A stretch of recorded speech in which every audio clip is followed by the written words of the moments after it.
Don Jaime Hernandez Sr. is an epitome of a great Bicolano. He was blessed with a loving wife, Doña Anita, with their children Dolores, Pura, Erlinda, Jaime Jr., and Jesus. His parents, Leon and Dolores, were undoubtedly proud of his achievements. He started traversing the field of the academe in his native town, Libmanan, Camarines Sur, then continued secondary education at the Provincial High School, now Camarines Sur National High School.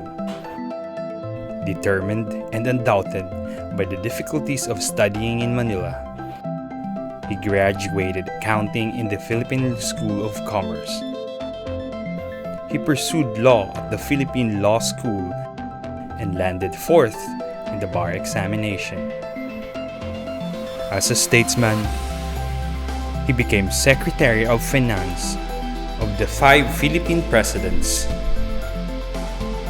Being an eminent educator, he was one of the founders of the University of the East, of which he became Vice President in its early years of operation.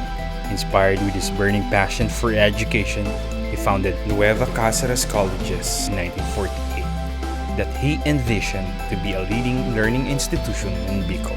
That small college became the first university in southern Luzon in 1954. The vision of Don Jaime in his time is now his living legacy that provides quality and affordable education for the Bicolanos, the University of Nueva Cáceres. Clinging to Don Jaime's principles, UNC is continuously serving the Bicolano youth, non scolae sed vitae, not of school, but of life.